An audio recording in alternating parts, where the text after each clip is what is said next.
Good morning, students. This is your political science class, and we are doing chapter number 9. Today we will start from page number 140, and today's our topic is economic consequences of globalization. Yesterday we have completed political consequences of globalization. So economic consequences of globalization, let's start. While everything may not be known about the economic facet of globalization means हर एक aspect globalization का economic aspects में नहीं आता. This particular dimension shapes a large part of the content and direction of contemporary debates surrounding globalization. लेकिन फिर भी globalisation में जो पॉलिटिकल, कल्चरल और इकोनॉमिक आते हैं कंसिक्वेंसेस, उनमें से आज की दुनिया में सबसे ज़्यादा डिबेट इकोनॉमिक कंसिक्वेंसेस को लेकर ही होते हैं. मीन्स उसका किसी कंट्री की इकोनॉमी पे कितना पॉजिटिव या कितना नेगेटिव इम्पैक्ट हो रहा है. A part of the problem has to do with defining economic globalization itself. The mention of economic globalization draws our attention immediately to the role of international institutions like the International Monetary Fund and the World Trade Organization and the role they play in determining economic policies across the world. तो सबसे पहले जब हम globalisation के economic aspect की बात करते हैं तो उसमें सबसे पहले IMF और WTO जैसे इंटरनेशनल इंस्टीट्यूशंस के रोल की बात आती है कि वो क्या कर रहा है दुनिया में, कैसी पॉलिसीज दुनिया में फैलाना चाह रहा है. Yet globalisation must not be viewed in such narrow terms. लेकिन केवल IMF और WTO की पॉलिसीज से हम ग्लोबलाइजेशन के इकोनॉमिक एस्पेक्ट को कंप्लीट नहीं कर सकते. Economic globalisation involves many actors other than these international institutions. Globalisation के इकोनॉमिक एस्पेक्ट में इन दो इंस्टीट्यूशन के अलावा और भी बहुत सारी चीज़ें इन्वॉल्व हैं. A much broader way of understanding of economic globalisation requires us to look at the distribution of economic gains. इससे भी ज़्यादा बड़े लेवल पर हमें ग्लोबलाइजेशन के इकोनॉमिक एस्पेक्ट को समझना है तो हमें दुनिया में जो गुड्स एंड सर्विसेज, पीपल्स की मूवमेंट है, इन सब का डिस्ट्रीब्यूशन कहाँ पर कितना हो रहा है वो देखना है. That is who get the most from globalisation. Means जो डिस्ट्रीब्यूशन हो रहा है तो उस डिस्ट्रीब्यूशन से सबसे ज़्यादा बेनिफिट किसको हो रहा है. हु गेट्स लेस, किसको सबसे कम फ़ायदा हो रहा है. Indeed who losses from it, और ग्लोबलाइजेशन से किस कंट्री को नुकसान हो रहा है. इतनी सारी चीज़ें इकोनॉमिक एस्पेक्ट में शामिल हैं. What is often called economic globalization usually involves greater economic flows among different countries of the world. Generally हम कह सकते हैं कि ग्लोबलाइजेशन में क्या चीज़ें शामिल हैं. ग्रेटर इकोनॉमिक फ्लोज, एक कंट्री से दूसरे कंट्रीज में इकोनॉमी या गुड्स एंड सर्विसेज का फ्लो होना ज़्यादा से ज़्यादा. Some of this is voluntary and some forced by international institutions and powerful countries. इसमें से जो फ्लो हो रहा है कुछ अपनी इच्छा से हो रहा है. मीन्स हम किसी कंट्री से कुछ सामान खरीद रहे हैं या किसी कंट्री को बेच रहे हैं, बट इसमें से बहुत सारा फ्लो वो भी हो रहा है जो पावरफुल इंस्टीट्यूशंस ज़बरदस्ती किसी कंट्री को करने के लिए बोलते हैं. फॉर एग्जांपल जब 1990 के आसपास हमारे कंट्री के गोल्ड रिजर्व और फॉरेन एक्सचेंज रिजर्व्स बिल्कुल कम रह गए थे, 3-4 दिन का ही बचा था, तो हमने तब वर्ल्ड बैंक से और IMF से मदद मांगी थी. तो वर्ल्ड बैंक और IMF में डेवलप्ड कंट्रीज़ का और ज़्यादा से ज़्यादा अमेरिका की पावर सबसे ज़्यादा है, तो उन्होंने हमें ग्लोबलाइजेशन को एक्सेप्ट करने के लिए मजबूर किया था कि हम आपको तब लोन देंगे जब आप अपनी मार्केट को दुनिया के लिए खोल दोगे. ठीक है, तो liberalisation, privatisation and globalisation India में तभी आया. एज वी सो, तो वो वही बात थी कि मजबूरी का फ़ायदा उठाना. As we saw in the examples at the beginning of this chapter, this flow or exchange can take various forms, commodities, capital, people and ideas. हमने पहले ही देख चुके हम इस चैप्टर में कि ये फ्लो किस किस चीज़ का हो सकता है. कमोडिटीज़ का हो सकता है, कैपिटल का हो सकता है, पीपल्स का हो सकता है और आइडियाज़ का हो सकता है.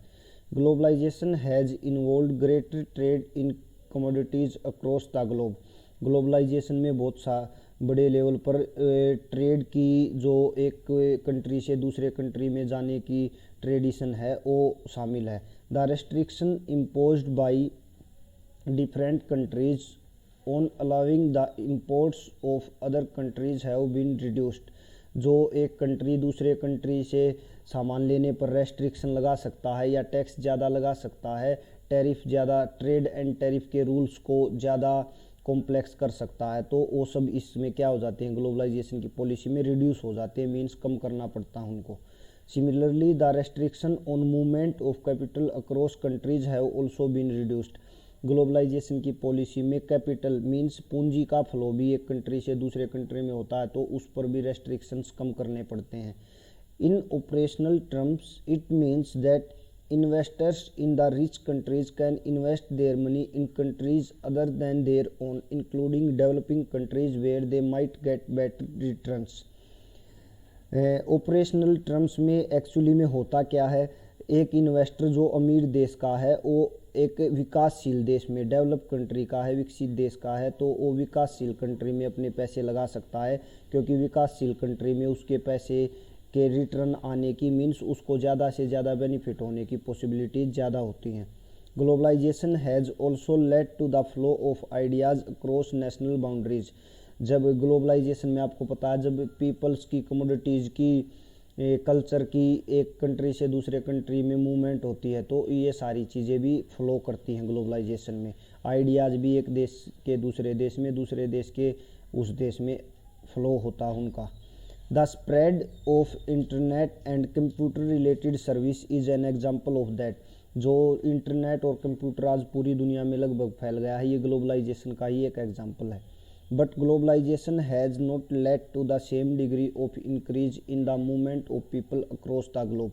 लेकिन ग्लोबलाइजेशन की पॉलिसी से पीपल्स की मूवमेंट है वो सेम डिग्री की नहीं है, मीन्स ऐसा नहीं है जितने हमारे कंट्री के लोग दूसरे देशों में जाते हैं उतने हमारे में आते हैं, मीन्स वो कंट्री पे डिपेंड करता है कि किस कंट्री के लोग कहाँ पर ज़्यादा जा रहे हैं या कम जा रहे हैं, क्योंकि वो कंट्री अपने पर्टिकुलर वीज़ा के रूल्स को क्या कर देते हैं। जैसे अमेरिका ने, अभी ट्रंप ने वीज़ा पे पाबंदी लगाने की बात की थी।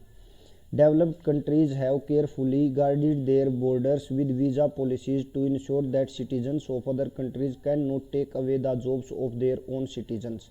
तो डेवलप्ड कंट्रीज अपने वीज़ा पॉलिसीज़ को स्ट्रॉन्ग बनाकर क्या करते हैं, ऐसा कर देते हैं कि दूसरे कंट्रीज़ के लोग वहाँ पर आकर जॉब ना ले सकते हों, पहले उन्हीं के कंट्रीज़ के लोगों को जॉब में प्रायोरिटी मिले।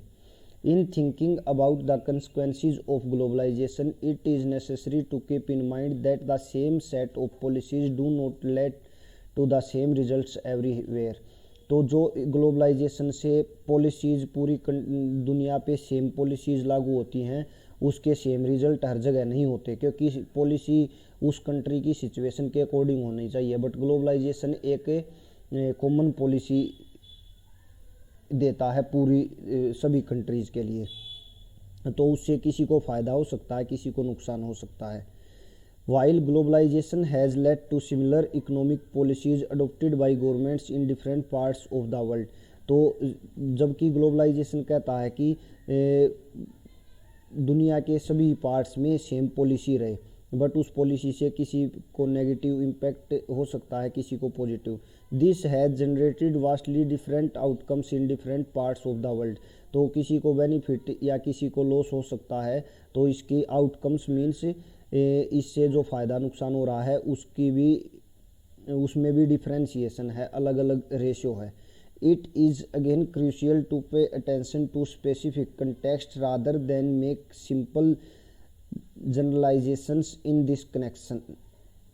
तो ये भी अपने आप में एक क्रूशियल है, इस पर ध्यान देना कि ये सब की जनरलाइजेशन इसमें सिंपल नहीं रहती, सबके कनेक्शन अलग अलग हैं। ग्लोबलाइजेशन से किसको, किस कंट्री पे क्या इम्पैक्ट हो रहा है। Economic globalisation has created an intense division of opinion all over the world. Economic globalisation में ने क्या कर दिया है, दुनिया में ओपिनियंस, इंटेंस डिविजन्स मीन्स अलग अलग विचारों का समावेश कर दिया है पूरी दुनिया में। Those who are concerned about social justice are worried about the extent of state withdrawal caused by process of economic globalization। जो कंट्री अपने जिस कंट्री की गवर्नमेंट अपने देश के लोगों के लिए सोशल जस्टिस लाना चाहती है तो उसको ये चिंता है कि इकोनॉमिक ग्लोबलाइजेशन की पॉलिसी से स्टेट की खुद की ताकत ही कम हो जाती है। आपने पहले ही पढ़ा कि मल्टीनेशनल कंपनीज आ जाएंगी, बहुत सारा भारत का तेल यदि अंबानी की रिलायंस वाली जो रिफाइनरी देंगी तो गवर्नमेंट के ऊपर भी उस इंसान का प्रेशर बढ़ जाता है। तो ये कह रहा है कि ग्लोबलाइजेशन की पॉलिसीज़ को ज़्यादा मानने से जो कंट्री सोशल जस्टिस लाना चाहते हैं, पीपल्स के वेलफेयर के लिए काम करना चाहते हैं, उस कंट्री की गवर्नमेंट की खुद की ताकत ही कमज़ोर हो जाती है, तो वो कैसे उनके साथ सोशल जस्टिस कर पाएंगे। They point out that it is likely to benefit only a small section of population.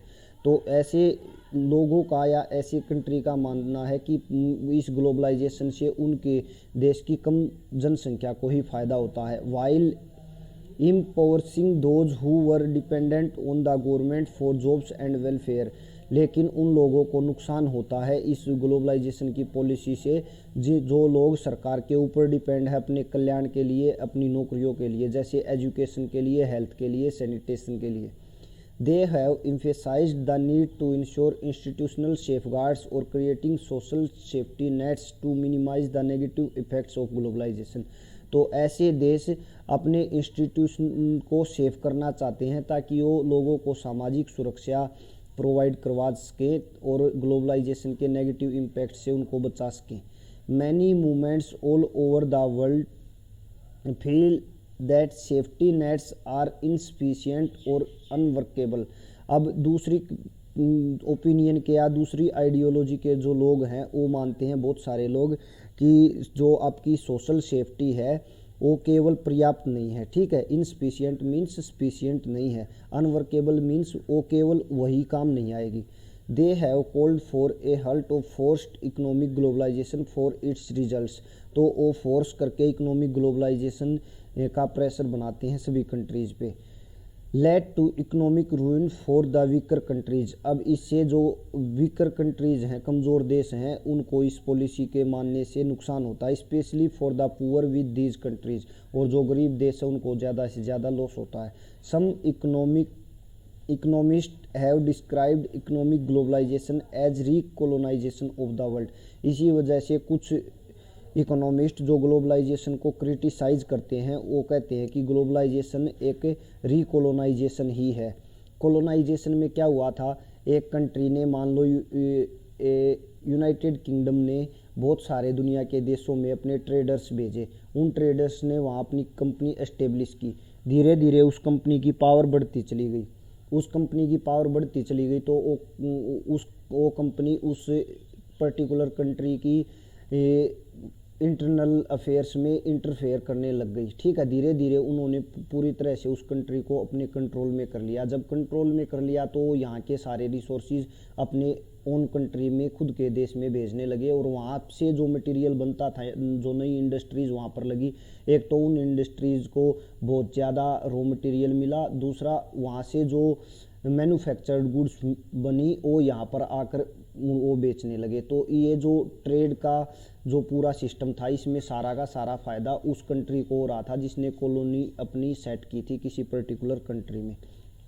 But जब आप आज के टाइम पे देखते हो तो इसको रिकोलोनाइजेशन क्यों बोलते हैं? यदि सारे पिज़्ज़ा या सारी जो आपकी जितनी भी ये लिक्विड्स हैं, जो कोल्ड ड्रिंक्स हैं, या और बहुत सारी चीज़ें, सारा मटेरियल आपको पता, बहुत सारी आज एक अभी कोरोना के टाइम पे एक सर्वे आया है कि इंडिया में जितनी ओवरऑल पॉपुलेशन में जितने लोग मोबाइल यूज़ करते हैं उसका 67% मोबाइल चाइनीज़ मोबाइल हैं। मीन्स चाइना ने उनको मैन्युफैक्चर किया है, उसके पार्ट्स चाइना से ही आते हैं। तो अब सारी चीज़ें हम सारे मोबाइल चाइना के लेंगे, या सारे जो आपकी छोटी मोटी चीज़ें, आपको पता चाइनीज़ माल कितना सस्ता और कितना पॉपुलर हो गया वर्ल्ड मार्केट में। इसी वजह से तो चाइना की इकोनॉमी, आज अमेरिका भी चाइना से थोड़ा घबराता है। तो ऐसा होने लगेगा, सारी एमएनसी बाहर के देशों की लगने लगेंगी, तो सारा हमारा पैसा उस देश में जा रहा है। तो इसलिए इसको रिकोलोनाइजेशन बोलते हैं कुछ लोग। Advocates of economic globalization argue that it generates greater economic growth and well-being for larger sections of population।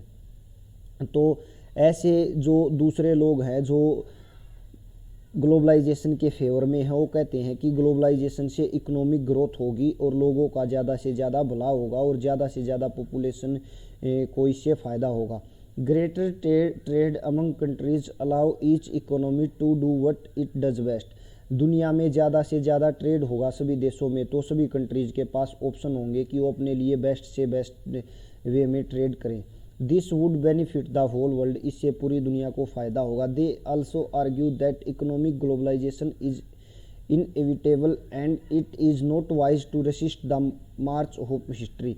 वो इस चीज़ को सही साबित करने के लिए कहते हैं कि ये इसको रोकने के लिए आपको कुछ नहीं करना चाहिए, इसको ग्लोबलाइजेशन को या कमोडिटीज़ के पीपल्स के जो भी बहुत सारी चीज़ें उसके फ्लो को नहीं रोकना चाहिए। More moderate supporters of globalization say that globalization provides a challenge that can be responded to intelligently without accepting its uncritically. और जो दूसरे लोग हैं वो कहते हैं कि ग्लोबलाइजेशन को एक चुनौती देता है जिसको आपको बुद्धिमत्ता के साथ इसको एक्सेप्ट करना है और इसके अंदर शामिल होना है। What however can not be denied is the increased momentum towards interdependence. ये जो ग्लोबलाइजेशन है ये सभी कंट्रीज़ की आपस में इंटरडिपेंडेंस बढ़ाता है। मींस हमारा जिस कंट्री के साथ ट्रेड है तो हम उसको कुछ चीज़ देते हैं, उससे कुछ लेते हैं, तो ये इंटरडिपेंडेंस हो जाती है। एंड इंटीग्रेशन बिटवीन गवर्नमेंट्स, और सभी कंट्रीज़ दुनिया के सभी कंट्रीज़ के बीच की सरकारों में इंटीग्रेशन बनाता है। इंटीग्रेशन मतलब उनमें एकजुटता लाता है।